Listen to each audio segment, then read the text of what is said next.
কিন্তু পরিতাপের ব্যাপার হলো আমাদের দেশে মেরাজ কেন্দ্রিক যত আলোচনা মসজিদগুলোতে হয়, মাহফিলগুলোতে হয়, তার মাঝে 50% ভুয়া। আমরা মেরাজের আলোচনা যখন করি, শুনে শুনে বেচি করি, পড়ে জেনে খুব কম করি। ওমা হুজুরে কইছে মেরাজের রাতে আত্তাহিয়াতু নাজিল হয়েছে, রাসূলুল্লাহ আল্লাহর আরশে গেছে, যাওয়ার পর আল্লাহ জিগাইছে বন্ধু কি এনেছো? রাসূল তখন বলেছে আত্তাহিয়াতু লিল্লাহি ওয়াসসালাওয়াতু ওয়াত-তাইয়্যিবাতু। এখন আপনারা আমরা ওয়াজের ক্যাসেটে শুনেছি, প্রতি জুমাতে বলে বেড়াচ্ছি এই আত্তাহিয়াতু আসলে মেরাজের রাতে এসেছে কিনা দলিল কই, দলিল খোঁজো। অথচ এই কথাটার পক্ষে কোনো জাল দলিলও পাওয়া যায় না।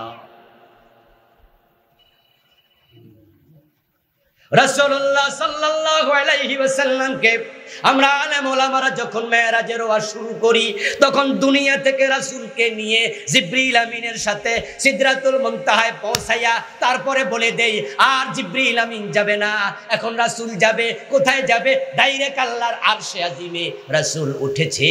এবং কেউ কেউ বলে জুতাও পায়ে ছিল। অথচ প্রিয় নবী আরশে গেছে, এই পক্ষে কোনো জাল হাদিসও নেই। কে আপনাকে বলেছে জাল কথা যে নিজে বানিয়ে কথা বলবেন? আমার বন্ধু রাসূলুল্লাহ সাল্লাল্লাহু আলাইহি সাল্লামকে সাথে নিলেন জিবরিল। উনি গেলেন সিদরাতুল মুনতাহা পার হয়ে। তারপরে তিনি বললেন আমি আর যেতে পারবো না, গেলে জ্বলে যাব।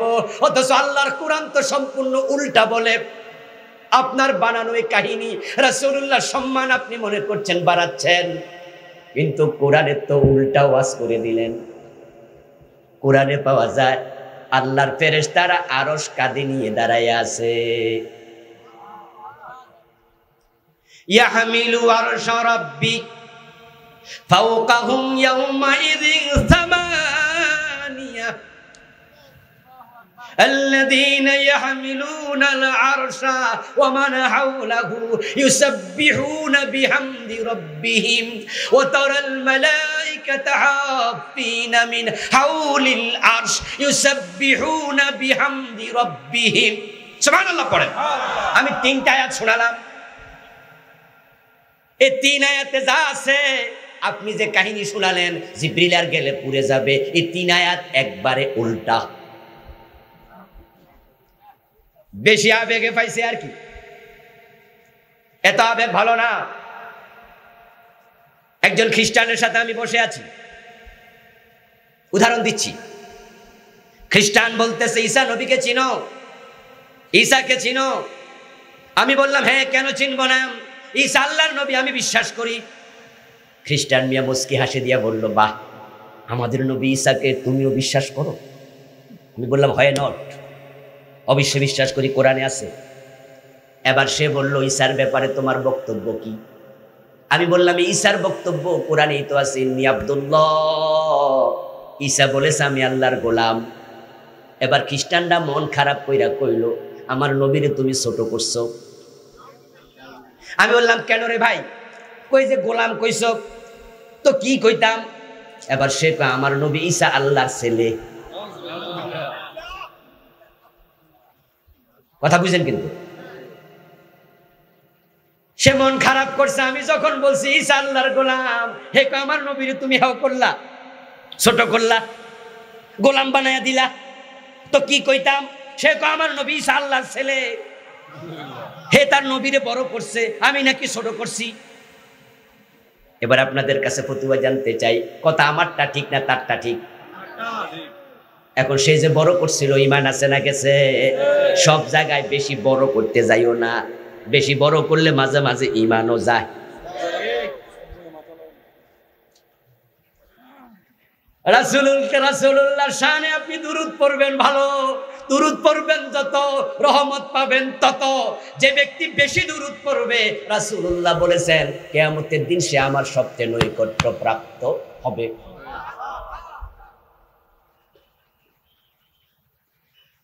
এখন আপনি দুরূদ পড়তে যায় আশকের ঠেলায় খাড়াই গেছেন। ইয়া নবী সালামু আলাইকা বলে দাঁড়াইছেন, দাঁড়ান দাঁড়ান, অসুবিধা নাই। আমরা যখন রাসূলকে সালাম দিতে মদিনায় যাই তখন ওখানে আমরা কি বসে সালাম দেই নাকি? আমরা দাঁড়ায় দাঁড়ায় দেই। বাবে জিবরিল দিয়ে প্রবেশ করবেন, সালাম দিয়ে বের হয়ে যাবেন, আপনারা বইতে কেউ দিব না, পুলিশে পিড়ায় আর সোজা করে লাইব বইলে। আরে দাঁড়াইয়ে তো সুযোগ পাওয়া যায় না, ঠেলা ঠেলি। যারা গেছেন তারা দেখেছেন, আর দাঁড়ানোর চান্স তো পাওয়া যায়। তো রাসূলকে আমরা তখন তো সালাম দিচ্ছি, আসসালামু আলাইকা ইয়া রাসূলুল্লাহ বলে চোখের পানি ছেড়ে দিয়া রাসূলকে সালাম দেই, দাঁড়ায়া দেই, অসুবিধা তো নাই। দুরুদ বসে পড়বেন, শুয়ে পড়বেন, দাঁড়ায়া পড়বেন, অসুবিধা নাই। কিন্তু আপনি বাংলাদেশে ইয়া নবী সালাম আলাইকা কয়ে দাঁড়ায়া গেছেন, আমি আপনারা জিগাইলাম কিরে ভাই আপনি দাঁড়ায়া গেলেন কেন? কই রাসূল হাজির হইয়া গেছে।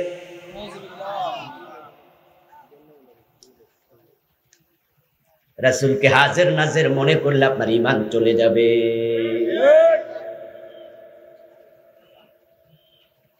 قال النبي صلى الله عليه وسلم إن لله ملائكة سياحين في الأرض يبلغوني من أمتي السلام। রাসূলের হাদিস হলো तमाम দুনিয়াতে অসংখ্য ফেরেশতা আছে যারা तमाम দুনিয়াতে সায়ের করে, সাঁতার কাটে, ঘুরে বেড়ায়। সাইয়াহিনা ফিল আরদি মিনাস সাইহি, সাইহুন মানে সাঁতার কাটা, সফর করা, ঘুরে বেড়ানো। তাদের দায়িত্ব হলো আমার কোন উম্মত যখন আমার সালাম দেয় সালামটা তারা মদিনাতে নিয়ে আসে। ইউবাল্লিগুনি মিন উম্মাতিস সালামা। রাসূলুল্লাহকে আপনি সালাম দিয়েছেন, দুরূদ পড়ছেন বাংলাদেশে, রাসূল বাংলাদেশে হাজির হইয়া গেছে। এই টাইমে যদি আফ্রিকায় কেউ পড়ে, এই টাইমে যারা মদিনায় সালাম দিচ্ছে, এই টাইমে যদি সিঙ্গাপুরে কেউ পড়ে, এই টাইমে কেউ যদি আবার আমেরিকায় পড়ে, রাসূল প্রতি সালাম নেওয়ার জন্য দৌড়াদৌড়ি করবে। রাসূলের সালামের এত দরকার।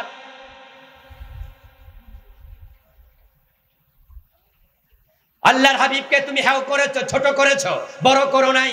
ওই যে বেটা মুখ মন খারাপ করছে, আমি তার নবী ঈসাকে আল্লাহর গোলাম বলেছি। আর মিয়া গোলাম বলার মাঝে কোনো হেও নাই, অসম্মান নাই, বরং আল্লাহর গোলাম হওয়ার মাঝে সম্মান আছে। ও বুঝে নাই। আমার বন্ধু রাসূলুল্লাহ সাল্লাল্লাহু আলাইহি সাল্লাম গেলেন সিদরাতুল মুনতাহা সহ শরীফ আকলাম পর্যন্ত। হাদিসে পাওয়া যায় প্রিয় নবী পৌঁছে গেলেন এমন জায়গা পর্যন্ত যেখানে যাওয়ার পরে ওনার কানের মাঝে খসখস খসখস আওয়াজ আসছে। প্রিয় নবী জিজ্ঞেস করলেন, জিবরিল খসখস আওয়াজ কিসের? রাসূল বলেন, জিবরিল বলেন, ইয়া রাসূলুল্লাহ ফেরেশতারা আল্লাহর আদেশে মানুষের তাকদীর লিখতেছে।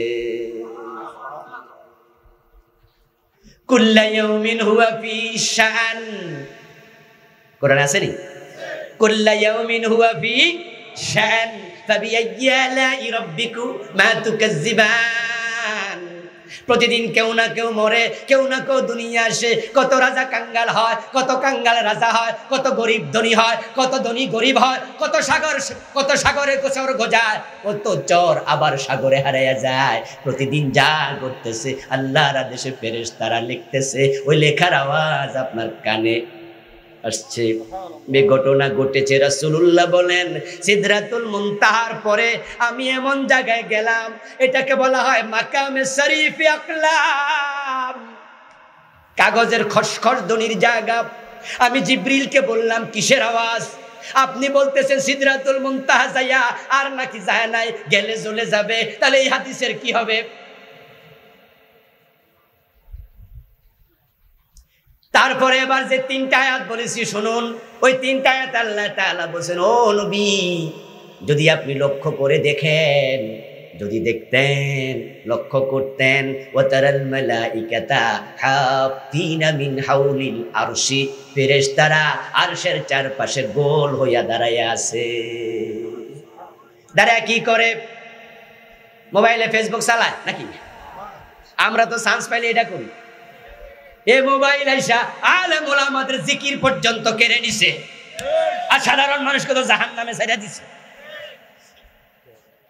আমরা আলেম ওলামারা মোবাইলের মাঝে সিনেমা দেখি না, নাটক দেখি না। আলহামদুলিল্লাহ, আলহামদুলিল্লাহ। কিন্তু আলেম ওলামারাও তো মোবাইলের মাঝে এটা সেটা দেখবেন, চান্স পাইলে দেখে। মাদ্রাসার অফিসে দেখি প্রিন্সিপালও একটা চালাইতেছে, ভাইস প্রিন্সিপালও একটা চালাইতেছে, মুহাদ্দিসও একটা চালাইতেছে, আমিও একটা চালাইতেছি। ঘরের দিকে তাকাইলে দেখা যায় পিসিটার হাতে একটা, বাবার হাতে আরেকটা, মার হাতে আরেকটা। আইরে খোদা, মোবাইলে হাজার হাজার কর্মঘণ্টা শেষ করে দিচ্ছে। আগে একটু ফ্রি থাকলে মানুষ করতো সুবহানাল্লাহ, আলহামদুলিল্লাহ, আল্লাহু আকবার, লা ইলাহা ইল্লাল্লাহ, আল্লাহুম্মা সাল্লি আলা মুহাম্মদ। আর ফ্রি থাকলে এখন কয় দেখি ফেসবুকে কি হইছে। আমার বন্ধু ফেরেশতারা কি করতেছে আল্লাহর আরশের চারপাশে? আল্লাহ বলেন ইউসাব্বিহুনা বিহামদি রাব্বিহিম, তারা তাদের রবের তাসবিহ পড়তেছে। সুবহানাল্লাহ। এবার আপনাদের কাছে আমি জানতে চাই তারা কোথায় দাঁড়ায় পড়তেছে? ওয়াজ বাড়ি নিয়েন কিন্তু আরশের চারপাশে। কোথায়? ওয়াতারাল মালাইকাতা হাফিনা মিন হাউলিল আরশ। কে বলেছে? কোরআনের আয়াত। কে বলেছে? তো জিবরিল না বলছে আমি গেলে চলে যাবো, হেরাজ আরশের চারপাশে খাড়া রয়েছে। ফেরেশতাদের নেতাকে, মাশাআল্লাহ জোরে বলেন, ফেরেশতাদের নেতাকে। তো নেতা কয় সামনে গেলে জইলা যামু, অথচ ফেরেশতা আরশের চারপাশে খাড়াই রয়েছে। এখন তারা কয়জন খাড়াইছে এবার শুনেন। তাফসিরে পাওয়া যায়, তাফসির ইবনু কাসির প্রণেতা সহ একাধিক তাফসির প্রণেতা বলেছেন ওই ফেরেশতাদের নাম হলো কাররুবিয়্যুন। কঠিন শব্দ, এজন্য আর জিগাইলাম না আপনাদেরকে। তাদেরকে বলা হয় কাররুবিয়্যুন। সাফফুহুম মিয়াতু আলফিন ওয়ালা ইউসাদাদুহুম। আল্লাহর আরশের চারপাশে দাঁড়ানো ওই ফেরেশতাদের কাতার হলো 1,00,000। প্রতি কাতারে কয়জন আল্লাহ ছাড়া কেউ জানে না। আপনারা যারা হজে গেছেন, উমরায় গেছেন, তারা একটু জবাব দেবেন। আমরা কাবা শরীফে যখন নামাজ পড়ি তখন কি বাংলাদেশের মতো কাতার সোজা করি? কেমনে পড়ি? কেমনে পড়ি? গোল হইয়া। আল্লাহর আরশের চারপাশে ফেরেশতা তাসবিহ পড়ছে গোল হইয়া। সুবহানাল্লাহ পড়ে। হাফিনা মানে গোল।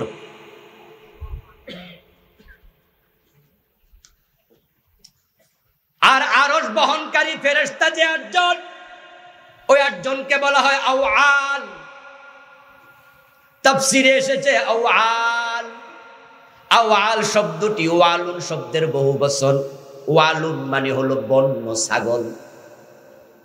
লম্বা লম্বা কানওয়ালা কিছু ছাগল আছে, লম্বা ঠ্যাংওয়ালা, ওই লম্বা ঠ্যাংওয়ালা লম্বা কানওয়ালা আকৃতির ফেরেশতা বানায়া 8 জনের কাদের মাঝে আল্লাহ রেখে দিয়েছে তার আরশ। রাসূলুল্লাহ বলেন পায়ের খুর থেকে টাকনুগিরার ওই যে ছোট্ট গিট্টিটা আছে, ওইটা দূরত্ব হলো জমিন থেকে আসমানের সমান উঁচু। কত বড় ফেরেশতা! এবার তার টাকনুগিরা থেকে হাঁটু কত উঁচু, হাঁটু থেকে রানের গোড়া, রানের গোড়া থেকে কাঁধ কত উঁচু। এই 8 জনের কাদের মাঝে আল্লাহ রাখছে আরশে আজিম। জিবরিল আমিন কয় আমি সামনে গেলে পুইরা যামু, তো হে 8 জন বুঝি ফুরলো না। নেতা কয় যাইতে পারমু না, অথচ কর্মী আগে যাইয়া বইয়া রইছে। কি সোবান! এই যে জিবরিল আমিন বলেছে আমি যেতে পারবো না, এটা গুলুল মাদমুম, এটা হলো একবারে বাড়াবাড়ি। মুহাদ্দিস আব্দুল্লাহ ইবনু সিদ্দিক আল উমারি রাহিমাহুল্লাহ কিতাবের নাম আল বুসিরি লিখেছেন মাদিহুর রাসূল, পৃষ্ঠা নাম্বার 72। তিনি বলতেছে অমিনাল গুলুব বিল মাদমুম, একটি নিকৃষ্ট ধারণা হলো, বাড়াবাড়ি হলো জামুহুম আন্নান নবী সাল্লাল্লাহু আলাইহি ওয়াসাল্লাম লাম্মা বালাগা সিদরাতাল মুনতাহা তাআখারা জিবরিল। রাসূল যখন জিবরিল আমিনের সাথে সিদরাতুল মুনতাহা গেলেন, জিবরিল আমিন পিছনে চলে গেল। ওয়াকালা এবং বলল লাউ তাকাদ্দামতু খাতওয়াতান লা আহতারিকান্না, যদি আমি সামনে যাই আমি জ্বলে যাব।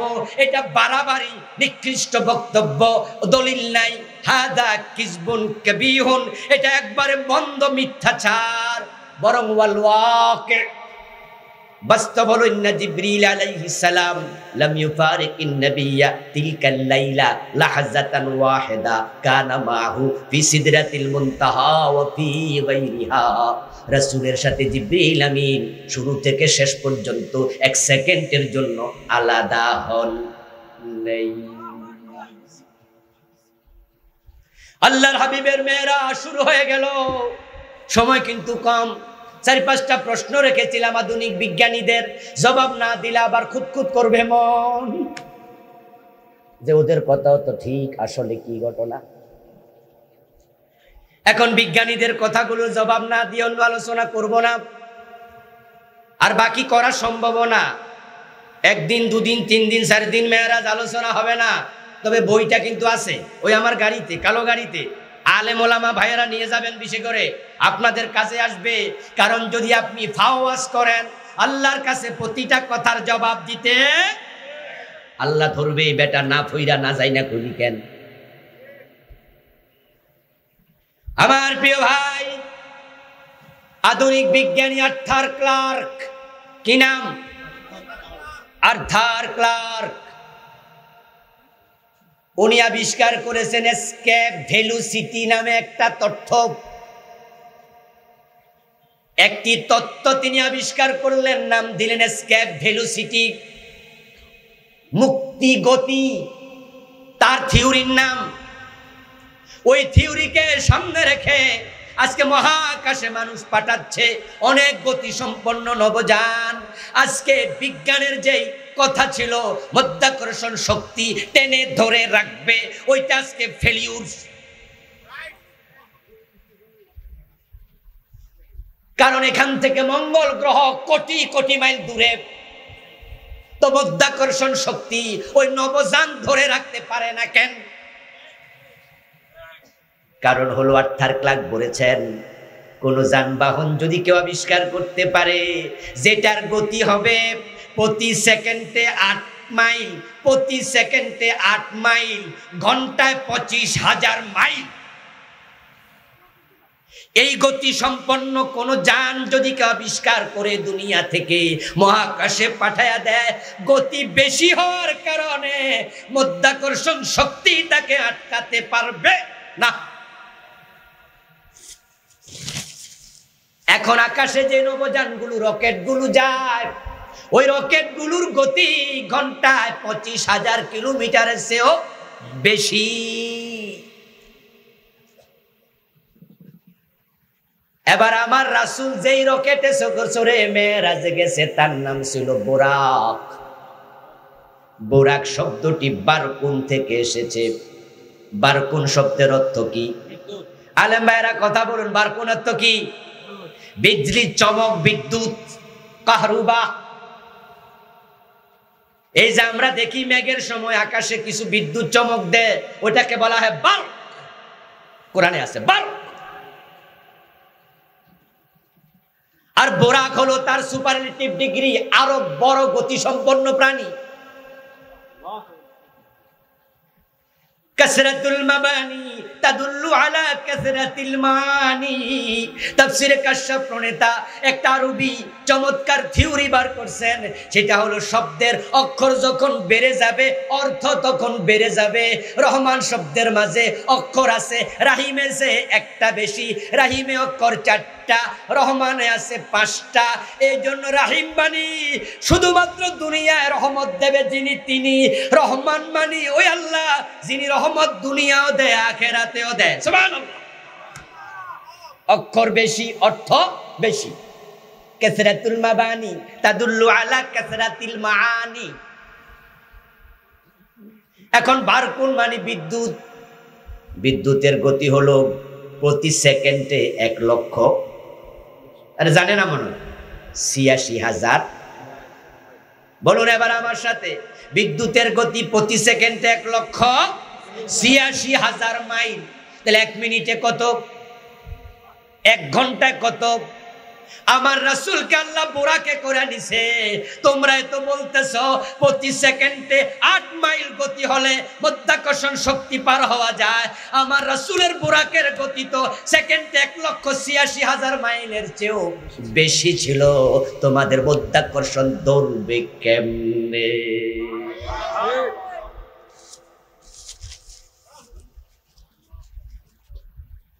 আমার প্রিয় ভাইরা, রাসূলুল্লাহ সাল্লাল্লাহু আলাইহি সাল্লামকে যে আল্লাহ মেরাজে নিছে, তোমরা বলো অক্সিজেনের বোতল লাগবে, এটা ছাড়া গেল কেমনে? আকাশে তো অক্সিজেন নাই।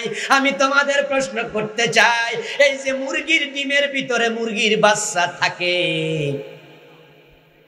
আপনাদের এলাকায় মুরগির পাখার নিচে ডিম দিলে বাচ্চা ফোটে না?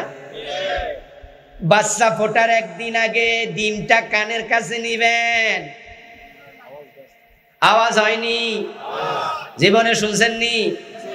মাশাআল্লাহ, ওয়াজ তাইলে বুঝতে সোজা হইব। ওই ডিমের ভিতরে বাচ্চা আছে, বাচ্চা জীবিত, কানের কাছে নেবেন, সো সো সো সো শব্দ করতেছে। এবার বলুন তো, ওই জীবিত বাচ্চার জন্য খাবার দরকার আছে না নাই? বাতাস দরকার আছে না নাই? তো ডিমের ভিতরে গেল কেমনে?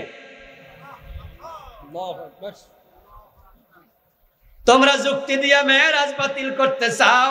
আমরা বলতে চাই যে আল্লাহ ইউনূস নবীর মাছের পেটে 40 দিন রেখেছে, অক্সিজেন সেখানে সাপ্লাইয়ের জন্য বোতল দরকার হয় নাই। ইব্রাহিম নবীকে আগুনের ভিতরে রেখেছে, আমার আল্লাহর জন্য অসম্ভব হয় নাই। ডিমের ভিতরে বাচ্চাকে জীবিত রাখতেছে, ওই আল্লাহ তো মেরাজ নবীরে করাইছে। সুতরাং আল্লাহর পক্ষে সব সম্ভব। এই জন্যই তো তিনি বলছেন বারাকনা হাওলাহু, আমি এটাকে বরকত দিয়ে পরিপূর্ণ করেছি। আচ্ছা, পানিতে ঝাঁপ দিয়ে পড়লে গা ভিজে না, এ জাতীয় একটা পোশাক কি আছে? আছে, জানেননি আপনারা? ওই পোশাককে কি পোশাক বলা হয়? হ্যাঁ, যারা মোটরসাইকেল চালায় দেখবেন যে তারা বৃষ্টির ভিতরে মোটরসাইকেল চালায় সুন্দর করে চলে যেতেছে, এটার নাম দিছে রেইনকোট। নাকি জামা কাপড় ভিজে নাকি? এমন পোশাক বানাইছে ওয়াটারপ্রুফ, পানিতে ঝাঁপ দিয়ে 3 দিন বয়ে থাকবা, কিছু ভিজবে না। বিজ্ঞানীরা এমন পোশাক বানাইছে যেটার নাম রেইনকোট। হুন্ডা চালায় 100 মাইল চলে যায় বা বৃষ্টির ভিতরে গা ভিজবে না। এমন পোশাক বানাইছে নাম ফায়ার প্রুফ, গায়ে দিয়ে আগুনের ভিতরে ঢুকবা, আগুন পোড়াবে না। যদি তোমরা বিজ্ঞানী হইয়া এমন বানায়া আগুনে ঢুকতে পারো, পানিতে ঝাঁপ দিতে পারো, আমার আল্লাহ এর চেয়ে দামি সিস্টেমে আমার নবীকে সূর্য চন্দ্র পার কইরা আকাশে নেয়ার ক্ষমতা আমার আল্লাহর আছে না নাই? এই জন্য আমরা তো আবু বকরের মতো, তোমরা আজকে আকাশকে সমস্যা মনে করছো, আর মক্কার কাফেররা আকাশকে সমস্যা মনে করে নাই। আজকের নাস্তিক গুলার মতো মক্কার কাফেররাও কিন্তু মেরাজ বিশ্বাস করে নাই। ঠিক মেরাজ থেকে রাসূল ফিরলেন সকালবেলায়, রাসূল মেরাজ থেকে ফিরেছেন সুবহে সাদেকের পূর্বে। قال النبي صلى الله عليه وسلم أتيت بمكة قبل الصبح فأتاني أبو بكر فقال يا رسول الله أين كنت الليلة التمستك ولم أجدك سبحان الله পড়েন তাবরানীর হাদিস। আমি মেরাজ থেকে ফিরেছি সকালবেলা সুবহে সাদেকের আগে। আমি মেরাজে রওনা দিছি কখন? এটাও রাসূলুল্লাহ বলেন সালাতুল আতামা পড়ার পরে। তৎকালে তো এশারের নামাজটা ছিল না। ঠিক এশারের নামাজ আমরা যে টাইমে পড়ি, ওয়াক্ত যখন হয়, ঠিক ওই টাইমে রাসূল 2 রাকাত নামাজ পড়তেন প্রতি রাতে। এটার নাম ছিল সালাতুল আতামা। রাসূলুল্লাহ সাল্লাল্লাহু আলাইহি সাল্লাম বলেন আমি সালাতুল আতামা শেষ করলাম, উম্মে হানির ঘরে ঘুমালাম। আনা বাইনান নাওমি ওয়াল ইয়াকযা ফাতানি জিবরিল, আমার ঘুম ভালো করে ধরে নাই, আবার আমি সজাগ না। ঘুম এবং সজাগ দুইটার মাঝখানে দেখি জিবরিল আমিন উম্মে হানির ঘরে আমার কাছে হাজির হয়ে গেছে। তারপরে আমারে আরো দুইজন ফেরেশতা নিয়ে আইছে, তিনজনে ধইরা এ ঘুমের মাঝে সুন্দর কইরা, ছোট বাচ্চা ঘুমাইলে মা যেমন এই খাট থেকে ওই খাটে নিলে কান্দের নিচে একটা হাত দে, ঠ্যাঙের নিচে আরেকটা দে, তারপরে আস্তে কইরা তোষকটা এমন সুন্দর কইরা ধরে বাচ্চা যেন ঘুমটা না ভাঙ্গে। ওই তিনজন ফেরেশতা আমারে ধরে কাবার পাশে হাতিমে নিয়ে রাখছে, তারপর আমার বুক ছিঁড়িছে। এখান থেকে আমার মেয়েরাজ শুরু, এশারের পর শুরু হয়েছে। ফিরে এসেছি সুবহে সাদেকের আগে। আর বাংলাদেশের হুজুররা ওয়াজ করে মেয়েরাজ হয়ে গেছে 1 সেকেন্ডের ভিতরে। রাসূল আয়েশা দেখে হুজুর পানি গড়াইতাছে, বিছনা এখনো গরম আছে, দরজার কড়া এখনো লড়তেছে, এগুলোর কোনো ভিত্তি নেই। আমি সব লিখেছি, কে বলেছে এই কথা? আমি আবুল কালাম আজাদ, ছোট মানুষ, আমারে পড়াইতে পারবে এমন উস্তাদ আজকের মাহফিলে থাকতে পারে। এই জন্য আমি বলি না, আমার কথা বিশ্বাস করুন। এই কথাগুলো আমি দলিল দিয়ে দিয়ে এখানে লিখেছি। এই যে শেষ কথা যেটা বললাম, এটাও বন্ধু আমার কথা নয়। মোহাম্মদ ইবনু সাইদ দরবেশ হতো, জন্ম 1276 হিজরি সনে, আজ থেকে প্রায় 200-250 বছর আগে। উনি উনার কিতাবে লিখেছেন, কিতাবের নাম আসনাল মাতালিব, যাহাবুহু ওয়া রুজুউহু লাইলাতাল ইসরা ওয়া লাম ইয়াবরাদ ফিরাশুহু লাম ইয়াসবুত যালিকা। বিছনা এখনো ঠান্ডা হয় নাই, এ জাতীয় কাহিনী আছে। উনি বলতেছে এগুলার কোনো দলিল নাই। এই কথাটা কেন বললাম এবার শুনেন। আল্লাহর হাবিব হাতিমে বসে আছে মেরাজ থেকে ফিরে সকালবেলায়।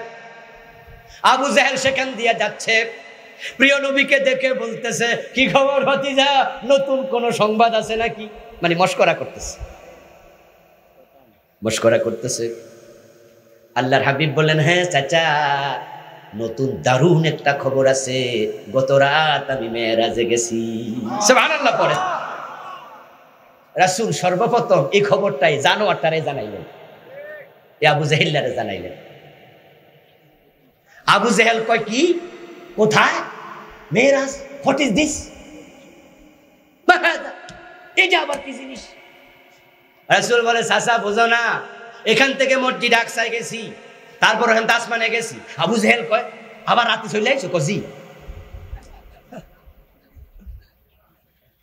আবু জেহেল জানে মসজিদে হারাম থেকে মসজিদে আকসায় যেতে সময় লাগে 40 দিন, আসতে লাগে কয়দিন? তাফসিরে কাশফওয়ালা এই কথাটা লিখেছে। তাফসিরে কাশফওয়ালা যেতে লাগে 40 দিন, আসতে লাগে 40 দিন। কোন পৃষ্ঠায় লিখছে? আমি পৃষ্ঠা নাম্বার সব বইতে দিয়েছি। যেই জায়গায় যাইতে 40 আইতে 40, তুমি রাতে গেছো আবার সকালে হাজির। কয় জি, হে আসমানে চিন্তা করে না, জমিন লইয়া টেনশন। সেবার মনে মনে কয়, এতদিন পাবলিকের কাছে আমি বলেছি মোহাম্মদ পাগল, বলেন নাউজুবিল্লাহ, মানুষের বিশ্বাস করাইতে পারি নাই। আজকে মোহাম্মদ এমন কথা নিজে কইতাছে, পাবলিক শুনলে বুঝবে মাথায় সমস্যা নিশ্চয়ই। নাউজুবিল্লাহ, নাউজুবিল্লাহ। সে কয়, কি ভাতিজা, এই কথাটা তুমি আমি মানুষ কিছু ডাকি কইতে পারবা? আবু জেহেল মনে করে আবার ফিরা যায় কিনা, কারণ যে চোর হে অন্যরে কি মনে করে, হে সাক্ষী রাখার জন্য ডাকা শুরু করছে, ও অমুক, ও তমুক, একটু আসো আসো।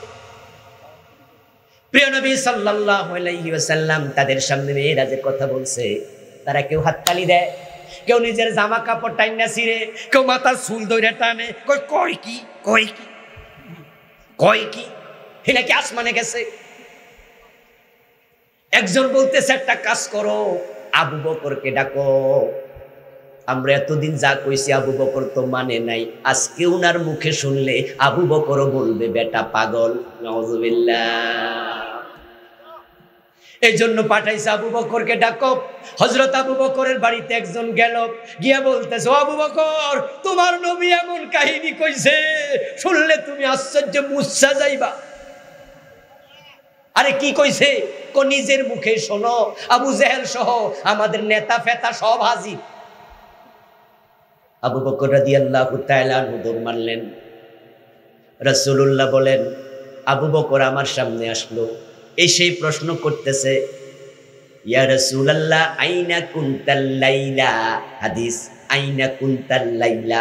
আবু বকর আমার সামনে এসে প্রথম প্রশ্ন করলো, হুজুর গত রাতে আপনি ছিলেন কই? অনেক খোঁজাখুঁজি করলাম, আপনারে তো মক্কায় পাইলাম না। যারা বুঝছে তারা সুবহানাল্লাহ পড়ে ফেলছে, আর যারা বুঝে না এরা আবার এনে সুবহানাল্লাহ কি আছে। কারণ আবু জেহেলকে রাসূল বলছে গত রাতে আমি মক্কায় ছিলাম, আমি মেরাজে গেছি। আবু জেহেল কো কেমনে? আবু বকর আইসা জিগায় রাতে তো পাইলাম না। তাহলে কথার মাঝে মিলে যাচ্ছে, ঠিক কি না? দুই দিয়ে কথা হয়, কি সুন্দরভাবে মিলতেছে। আবু জেহেল তো আবু লাহাবের দিকে তাকা, আবু লাহাব আবু সুফিয়ানের দিকে তাকা, কি রে আব্দুল্লাহর বেটাও কইলো কালকে রাতে ছিল না, আবু বকর আইসা জিগায় রাতে পাইলাম না। ঘটনা কি? লক্ষণ তো বেশি। প্রিয় নবী বলে, আবু বকর গত রাতে তুমি আমারে কেমনে পাইবা? আমি তো আতামা নামাজ পইরা উম্মে হানির ঘরে ঘুমাইছি। তারপরে এবার লোকেরা ভাবতেছে দেখি আবু বকর কি কয়। নিশ্চয় আবু বকর আমাদের মতো হয়তো বলে দেবে, এসব আবার কি কথা। নাউজুবিল্লাহ। আবু বকর সিদ্দিক রাদিয়াল্লাহু তাআলা শুনলেন, শুনে তিনি বললেন, সাদাক্তা ইয়া রাসূলুল্লাহ, হে আল্লাহর নবী আমি সব বিশ্বাস করেছি।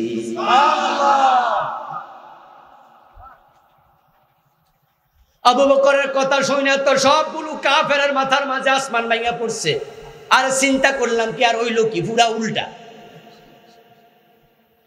এবার কাফেররা বলতেছে ঠিক আছে ঠিক আছে। তাদের মাঝে একজন দুত্ত চরিত্রের লোক আছে, শিয়ালের বুদ্ধিওয়ালা লোক, তার নাম ছিল মুতঈম ইবনে আদি। কি নাম? মুতঈম।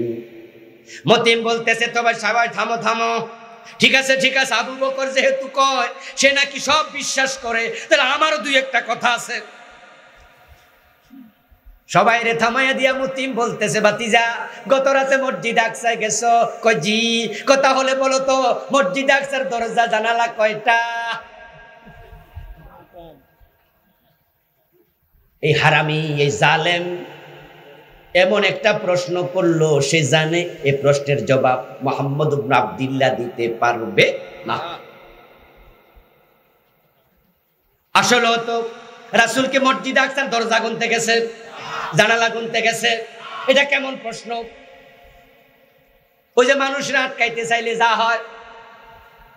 এখন আজকের মাহফিলের পর একজন যদি আমার কাছে যায়, হুজুর আমরা যে ওয়াজ জীবন করছি আপনি সব আজকে পানি ঢেলে দিচ্ছেন, আপনি এত বেশি যদি জানেন তাহলে বলুন তো ইব্রাহিম নবী খালাতো ভাইয়ের নাম কি?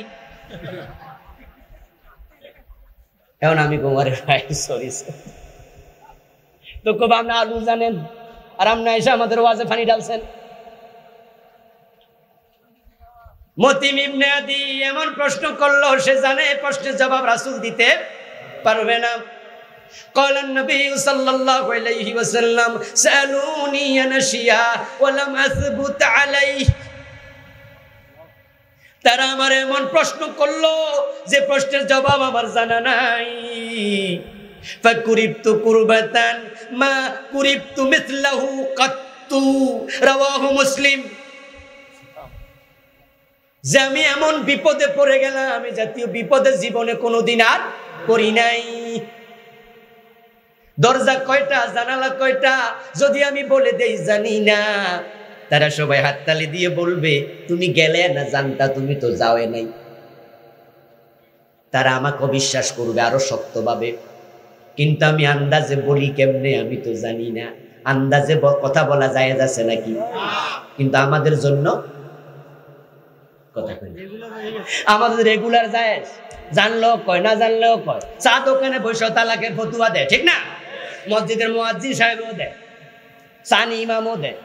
যেখানে খতিবের কলজা কাফে তালাকের ফতুয়া দিতে।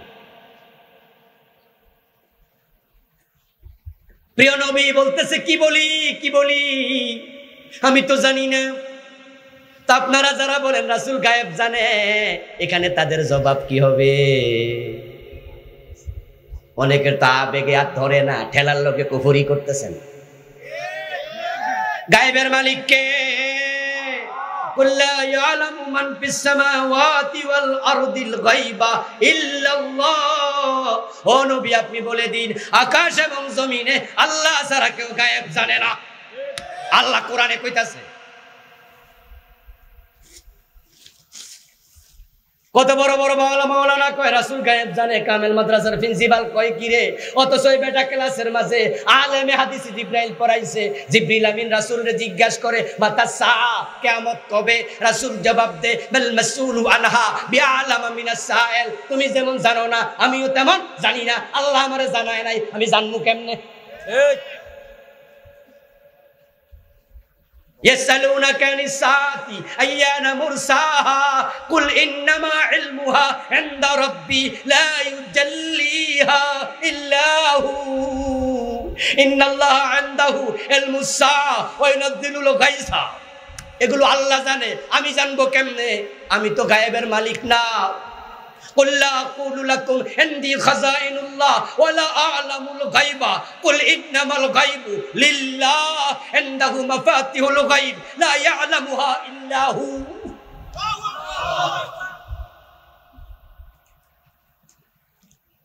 আল্লাহ এত আয়াতে কয় আল্লাহ ছাড়া কেউ গায়েব জানে না, আর তোমাদের ভূতে পাইছে। তুমি যদি বলো রাসূল গায়েব জানে, এই আয়াতগুলোর সাথে সাথে কুফরি হয়ে যাবে, তোমার ঈমানটাই চলে যাবে।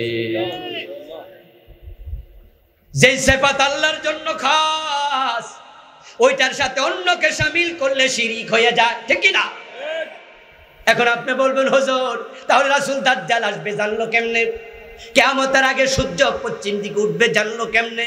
মুতার যুদ্ধে সাহাবারা শহীদ হয়, রাসূল মদিনায় বসে খবর দিল কেমনে?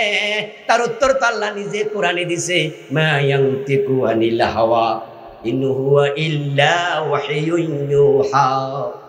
আমার নবী বানায়া কথা বলে না, যা বলে সব আমার পাঠানো ওহী। সুবহানাল্লাহ। আমি জানি না কার দরজা কয়টা, জানালা কয়টা, আমি জানি না। বিপদে পড়ে গেলাম, কি জবাব দেব ভেবে পাচ্ছিলাম না। এমন বিপদের জীবনে কোনোদিন পড়ি নাই। ফাজাল্লাল্লাহু লিল বাইতুল মুকাদ্দাস ফাতাফিকতু উখবিরুহুম আন আয়াতিহি ওয়া নাযুরু ইলাইহি রাওয়াহু মুসলিম। প্রিয় নবী বলতেছে ওই বিপদের টাইমে হঠাৎ করে দেখি আমার আল্লাহ পুরা বাইতুল মুকাদ্দাস আমার সামনে হাজির করে দিয়েছেন।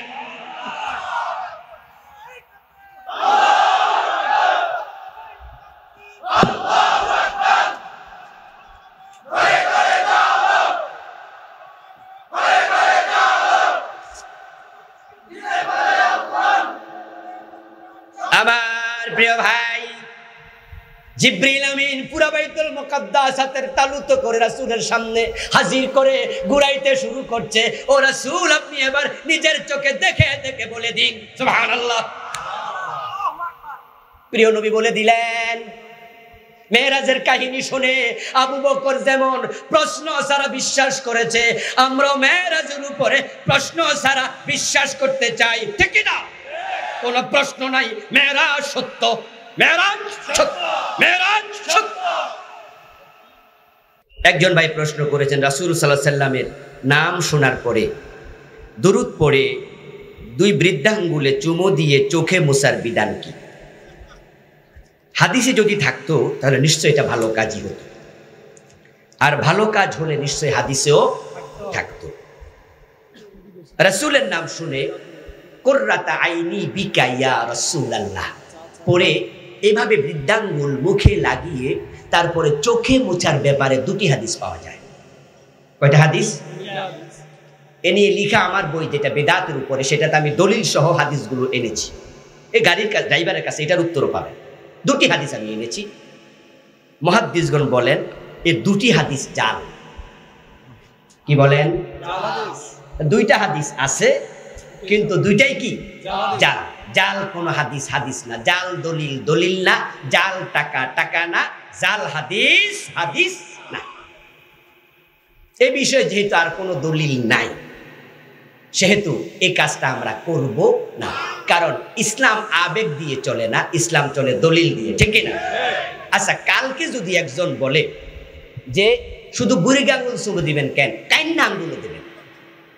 রাসূলের নাম শুই না এভাবে লাগাইবেন, এভাবে লাগাইবেন, এভাবে লাগাইবেন। 5 আঙ্গুল লাগাইলে সওয়াব আরো বেশি। আমরা কি শুরু করে দেব? আমরা তাকে বলবো, আরে ভাই এতদিন শুনছি 2 আঙ্গুল, এখন তুমি কয় আঙ্গুল? 10 আঙ্গুল। তুমি এটা পাইলা কই? হে কইলো তো 2 আঙ্গুল পাইলেন। কথা বোঝেন নাই? তো 2 আঙ্গুলের দলিল ছাড়া যদি 2 আঙ্গুল দেন, তা আমারটা দলিল ছাড়া 10 আঙ্গুলই দেন। তো আপনি কইবেন যে না না দলিল নাই দিব না, তাহলে 2 আঙ্গুলের দলিল নাই, সেটাও আমরা দেব না। এ বিষয়ে আমাদের দেশে 2-4 জন আলেম লিখতেছে বই, আস্তাগফিরুল্লাহ। বর্তমানে বাংলাদেশের নাম বললাম না, নামের আগে ডক্টরের ডিগ্রি আছে, অনেক বড় আলেম। তিনি বই লিখেছেন 2 খণ্ডে। উনার বইতে উনি লিখছে এটা সুন্নাহ। আমি উনার বইয়ের দলিল 2টা ফেসবুকে তুলে, ছবি তুলে পৃষ্ঠা সহ তারপরে আমার ফেসবুকে দিলাম, দিয়ে আমি বললাম, আপনার মতো এত বড় আলেম বাজাইরা লোকের মতো সামনে যা পাইলেন তাই লিখে দিলেন। এই 2 হাদিস আলেম মুস্তাদরা বলছে, মুহাদ্দিসরা বলছে মাউজু, দলিল নাই, এগুলো বাপ, লিখলেন কি এসব? উনি আমার এক কলিগের কাছে বলে, আপনাদের বাসার আমার বিরুদ্ধে ফেসবুকে লিখছে। যদি আমি নাম লিখিনি, আমি জাস্ট ইঙ্গিত দিছি যে নামের আগে ডক্টর, শেষে আছে এই। এখন কইলাম না আপনাদের, নাম না লিখে বললাম যে উনার মতো একজন আলেমে বাজাইরা লেখা কেমনে লেখে। তখন উনি বলতেছে যে আপনাদের বাসার আমার বিরুদ্ধে ফেসবুকে না লিখা আমারে তো একটু মোবাইল করলেও পারত। আমি তখন বললাম, আমি ওস্তাদের কাছে এটা পৌঁছক, এটা আমি চাই, তাই লিখেছি। যেহেতু তার কাছে পৌঁছেছে আমি ডিরেক্ট করে দিলাম, সাথে সাথে মুছেও দিয়েছি। এর মানে হচ্ছে কেউ কিছু লিখলো আর আপনি লাভ দিয়ে আমল করা শুরু করলেন, আদৌ কোরআন হাদিসে আছে কিনা এতটুকু বুঝার দেমাগ কি আল্লাহ আপনারে দেয় নাই?